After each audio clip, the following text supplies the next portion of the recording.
Épisode 15.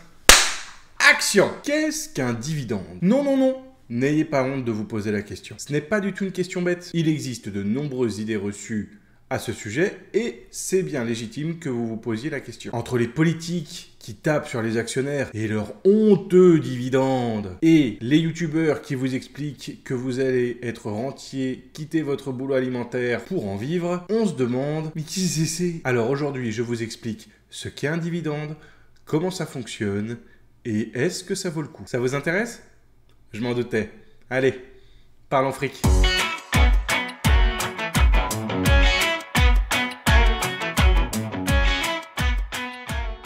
Salut, c'est Romain. Bienvenue sur la chaîne où l'on parle fric, finance récréative, investissement et crypto. En plus de mes vidéos sur YouTube, je publie également du contenu sur différents réseaux sociaux. Vous pouvez me retrouver sur Twitter, Instagram et le groupe Facebook sous le pseudo Parlons Fric. Et bien évidemment avec le hashtag Parlons Fric. Sachez avant de commencer que je ne suis pas conseiller financier. Je ne suis qu'un investisseur particulier qui partage ses expériences et ses connaissances. Je mets ce contenu à votre disposition gratuitement dans un but récréatif et pédagogique. Lorsque vous débuterez votre aventure boursière, il faudra vous poser la question à propos de votre stratégie. En effet, suivant les objectifs que vous vous fixez, vous n'allez pas choisir les mêmes produits. Alors, je vous ai longuement parlé des ETF dans cette vidéo en vous expliquant que c'était la manière la plus simple et la plus passive de faire fructifier votre épargne sur les marchés boursiers et aussi dans l'assurance vie. Mais sachez que ce n'est pas la seule stratégie à votre disposition.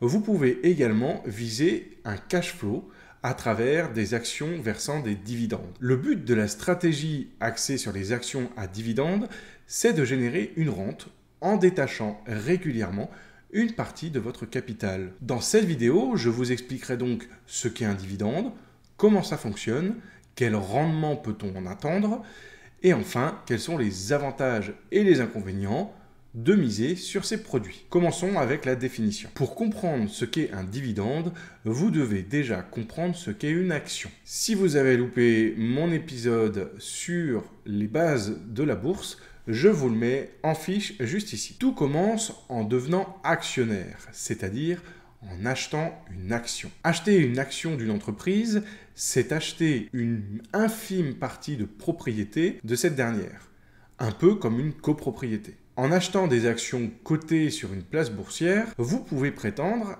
à certains avantages. Un actionnaire a par exemple une voix plus ou moins importante au prorata du nombre d'actions qu'il possède pour la prise de décision concernant l'entreprise. Les personnes possédant un gros nombre d'actions sont appelées les actionnaires majoritaires et peuvent vraiment influer sur la direction que va prendre l'entreprise. Le deuxième gros avantage des actionnaires, c'est donc le versement des dividendes. En effet, certaines sociétés peuvent décider ou non de verser un dividende aux actionnaires afin de les récompenser de leur investissement. L'entreprise peut décider de verser un dividende aux actionnaires. En effet, c'est une décision stratégique car évidemment, cela implique de faire sortir des liquidités de l'entreprise et donc ce n'est pas une décision que l'on prend à la légère. Verser un dividende, c'est faire sortir de l'argent de la trésorerie de l'entreprise, argent qui pourrait être dédié à d'autres objectifs, comme par exemple les investissements de croissance ou même le rachat de la dette. Même si ce n'est pas une vérité absolue,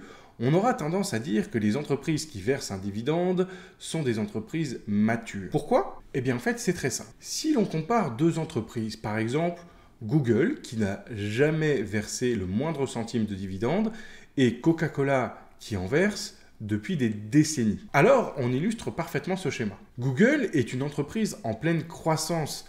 Elle cherche à diversifier le catalogue des produits et services qu'elle va proposer au public ou aux entreprises dans le cadre de ses activités. Pour cela, elle a besoin de réinjecter ses bénéfices dans du R&D ou dans des nouveaux projets. Par opposition, Coca-Cola est une entreprise bien plus mature, bien plus ancienne et elle est extrêmement bien diversifiée. Et c'est pour cette raison qu'elle juge qu'elle n'a pas la nécessité de réinjecter ses bénéfices et qu'elle préfère par conséquent verser un dividende à ses actionnaires. Quelle est votre action à dividende préférée et pourquoi? Dites-le moi en commentaire, je suis très curieux de connaître vos petites pépites. Alors du coup, comment fonctionne le versement des dividendes? Les dividendes prennent la forme de ce que l'on appelle un coupon. Pourquoi est-ce qu'on appelle ça un coupon? Eh bien tout simplement parce qu'à l'époque, un titre de propriété, donc une action d'entreprise, avait une forme physique. On était bien loin du modèle digital d'aujourd'hui.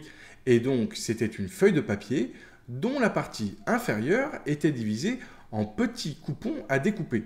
Ces petits coupons, l'actionnaire les apportait à la banque pour les échanger contre son dividende. C'était la Minute Culture avec Parlons Fric. Un coupon peut être versé en une ou plusieurs fois. D'une manière générale, en France, le dividende est versé en une seule fois de manière annuelle, sauf quand il est coupé. Et par opposition, les actions américaines, elles, le versent au semestre, voire plus généralement au trimestre, voire même de manière mensuelle pour certaines exceptions. Le montant du coupon peut être versé directement en cash sur le compte de l'investisseur chez son broker. Mais il peut aussi prendre la forme d'actions supplémentaires. Si vous comprenez le fonctionnement de la bourse, à ce moment-là, quelque chose devrait vous déranger. Dans le mille et mille! Et oui, si l'on distribue des actions supplémentaires, cela va augmenter l'offre et donc faire diminuer le cours de l'action. C'est tout à fait exact. Mais c'est aussi le cas pour le versement en cash. Si l'on prend l'exemple d'une action qui vaut théoriquement 100 €, eh bien, durant le processus de distribution, les 5 € de dividendes viendront se soustraire au montant de l'action. En fait, vous aurez toujours le même montant. Vous aurez 95 € au cours de l'action, plus vos 5 € de dividendes versés, soit 100 €. Rappelons que le but d'une action est toujours de grimper.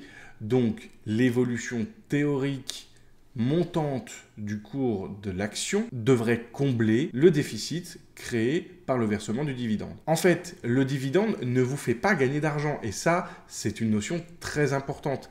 C'est simplement le détachement d'une petite partie du montant de votre action et le déplacement d'un point A vers un point B. Pour savoir combien rapporte un dividende, on va calculer le yield. Oui, parce que ça se prononce yield. Le calcul du yield est en fait très simple. On va diviser le montant du coupon annuel par le cours de l'action et le multiplier par 100. C'est comme ça qu'on calcule donc le rendement d'un dividende par rapport au prix de l'action. Si je prends l'exemple de la société Starbucks, à l'heure à laquelle je tourne cet épisode, l'action vaut 73,29 $ et le coupon trimestriel est de 49 cents. Donc je multiplie 49 x 4 pour avoir le montant annuel que je divise par le cours de l'action 73,29 $ que je multiplie par 100 et j'obtiens un yield de 2,67%. Bien entendu, la bourse est un marché fluctuant et en fonction de la volatilité du marché et de l'action en l'occurrence, le yield va être un petit peu différent. Si vous allez le checker à 10 minutes d'intervalle, il ne va pas énormément changer. Enfin, on espère. Concernant le rendement, il y a deux écoles d'investisseurs. D'un côté, il y a la stratégie court terme. Pour les personnes qui viseront une rente rapide, elles s'orienteront plutôt vers des actions avec des dividendes affichant un yield qui sera plutôt élevé. Le problème de ce genre de stratégie, c'est que l'évolution sera très faible. Plus le yield est déjà haut, moins il aura tendance à augmenter. Si au contraire, l'investisseur a beaucoup de temps devant lui, et rappelez-vous que le temps est toujours le meilleur ami de l'investisseur, eh bien cet investisseur, il va plutôt s'orienter vers des dividendes à haute croissance. C'est-à-dire que le yield sera certainement un peu plus bas, mais aura des perspectives d'évolution plus intéressantes à travers le temps. Comme je le disais, le but d'une stratégie basée sur les actions à dividendes est de générer une rente. Et grâce à ce détachement, vous créez une rente avec un montant d'argent que vous serez libre d'utiliser comme bon vous semble. Le versement du dividende suit un calendrier particulier. Ce n'est pas très compliqué, mais il faut bien comprendre comment ça fonctionne d'un point de vue chronologique pour éviter toutes les mauvaises surprises. En fait, le calendrier de versement d'un dividende s'articule autour de 4 grandes dates. Tout d'abord, il y a la date d'annoncement. C'est la date à laquelle seront annoncés le montant du coupon versé et la date à laquelle il sera versé. Entre les deux, on a ce qu'on appelle la date de détachement. ex-date en anglais. Cette date est très importante. En effet, si vous voulez toucher votre dividende, il faudra que vous ayez en votre possession l'action en question la veille du détachement. Gardez bien cela à l'esprit parce que même si vous possédez l'action depuis 2 ans, si vous vendez votre action la veille de la date de détachement, vous ne toucherez pas le dividende. De la même manière, si vous achetez l'action le jour du détachement, c'est déjà trop tard. Et enfin, il y a la date de paiement, date à laquelle l'action ou le montant en cash sera versé à votre broker pour qu'il réattribue à votre compte. En général, cette date prend place 2 à 3 jours après la date de détachement. Et là, vous vous dites, mais du coup, je fais une rente, mais je ne gagne pas d'argent. À quoi ça sert les dividendes? C'est une très bonne question. À mon sens, je vois 4 gros avantages à la stratégie basée sur les dividendes. Le premier avantage, c'est bien évidemment de générer une rente. Comme je l'ai exposé précédemment, générer une rente, ça veut dire que si le versement est effectué en cash, vous êtes libre d'utiliser cet argent comme bon vous semble. Si l'investisseur décide de récupérer ce cash pour un autre investissement, un achat ou carrément générer un complément de revenu, libre à lui. C'est une rentrée d'argent totalement passive. Le deuxième avantage, c'est lorsque l'investisseur n'a pas besoin de cette rente. Alors, le cash peut être récupéré et réinvesti. C'est comme ça qu'on fait fonctionner le mécanisme des intérêts composés. Le truc pour devenir millionnaire? Oui, c'est un peu ça. C'est ce qu'on appelle l'effet boule de neige. Si vous avez loupé mon épisode sur les intérêts composés, je vous le mets juste là.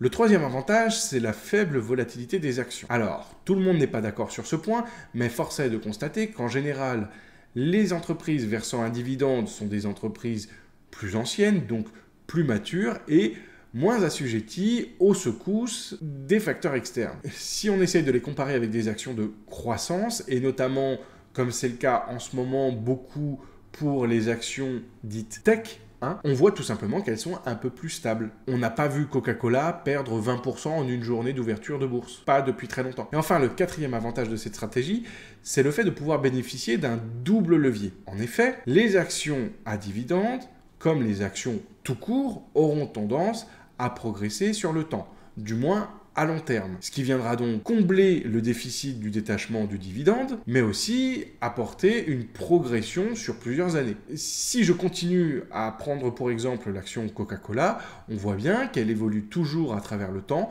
malgré le fait qu'elle détache du cours de son action régulièrement des dividendes. Et le deuxième levier, c'est la croissance du dividende en lui-même. En effet, les dividendes, eux aussi, vont croître à travers le temps. Je sais que certains n'aiment pas quand on dit que verser un dividende, c'est un peu verser un salaire. Je sais. Mais si vous êtes un peu entêté et que vous continuez à considérer le versement d'un dividende comme un petit salaire, comme moi, imaginez recevoir une augmentation annuelle de 4, 5, 10, voire même 15% sans rien avoir à demander. Pas besoin de faire de la lèche au patron. Elle est pas belle la vie? Bon, ok. Ça, c'était pour la partie la plus intéressante. Mais il n'y a pas que des bons côtés. Il y a aussi des inconvénients. Même si cette stratégie est largement déployée, notamment aux États-Unis, pour obtenir un complément de retraite puisqu'ils n'ont pas le même système que nous, il existe toutefois quelques pièges à éviter. Tout d'abord, l'appât du gain. Les débutants auront tendance à se tourner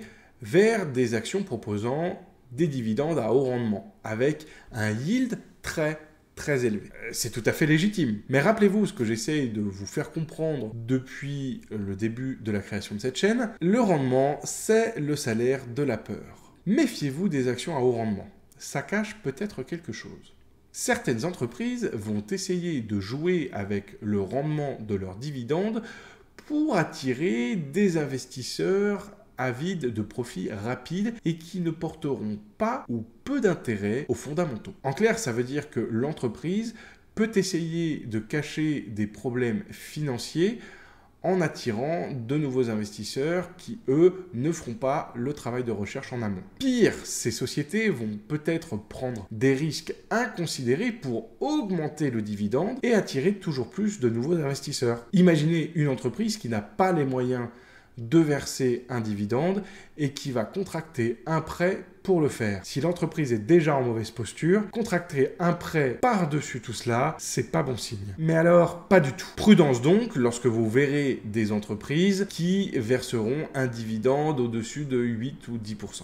Pour être tranquille, en général, on va plutôt chercher des dividendes à moins de 5%. C'est en général une garantie que l'entreprise va bien et qu'elle est en capacité de payer son dividende, voire même de l'accroître chaque année. Le second piège de la stratégie à dividende, c'est tout simplement le rythme des versements. En effet, si votre but, c'est d'utiliser cette stratégie pour générer une rente dont vous aurez besoin immédiatement, sachez que toutes les actions ne versent pas un dividende mensuel, elles verseront peut-être une fois par mois, une fois par semestre, une fois par trimestre, et ces dividendes ne tomberont pas tous les mois. Vous allez donc devoir porter une attention particulière au rythme de versement de vos dividendes. Ne croyez pas que les versements soient linéaires. Imaginez que vous obteniez 1200 € de dividendes par an. Ne croyez pas que vous allez toucher 100 € par mois. C'est faux. Il se peut que certains mois vous touchiez 80, d'autres mois 120, et le troisième mois, peut-être 10. Le troisième piège de la stratégie à dividende, c'est bien entendu la fiscalité. Si vous possédez un PEA, cela ne devrait pas vous poser trop de problèmes. Déjà parce que vous avez un avantage fiscal après les 5 ans, mais aussi parce que tant que vous ne rapatriez pas vos dividendes sur votre compte courant, ils ne sont pas assujettis à la fiscalité. Au contraire d'un compte titre qui, lui, va comptabiliser tous les dividendes que vous aurez reçus en tant que liquidité sur le compte. Ça encore, pourquoi pas. Mais n'oubliez pas que vous devrez payer vos impôts l'année suivante. Gardez donc les 30% de votre flat tax sur un autre compte ou anticipez le paiement via vos dividendes de cette année, parce que vous devrez rendre des comptes à l'État avec une année de décalage. Et enfin, le dernier piège de la stratégie à dividende, c'est le prix. Ne faites pas l'erreur de croire que, comme un investissement via des ETF, investir dans des dividendes, c'est facile. Comme je vous l'ai dit, il y aura certainement une étude à faire pour chaque action que vous prendrez en fonction des fondamentaux et de la dynamique, ce qu'on appelle le momentum, de l'action que vous envisagez. Effectivement, si vous envisagez d'acheter une action, elle vous versera un dividende.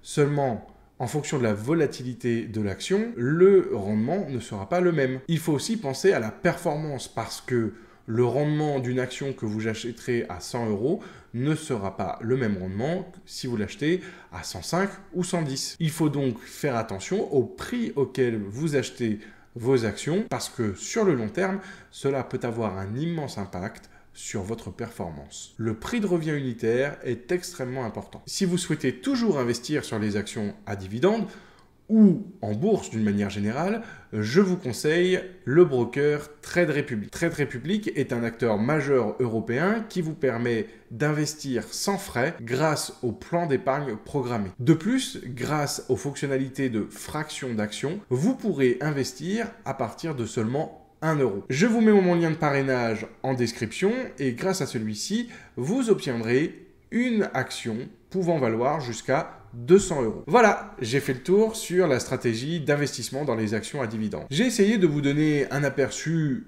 bref mais transparent de ce qu'est la stratégie à dividendes.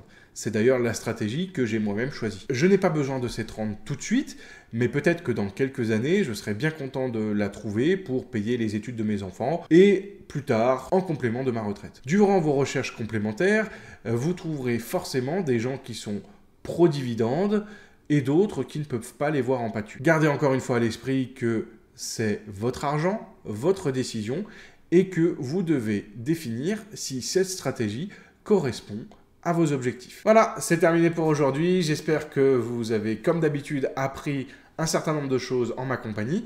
Si c'est le cas, n'hésitez pas à me déposer un petit pouce bleu. C'est très bon pour ma motivation et ça permet de mettre en avant la chaîne. Merci beaucoup. Je vous dis à bientôt et d'ici là, prenez soin de vous et de votre fric. Salut!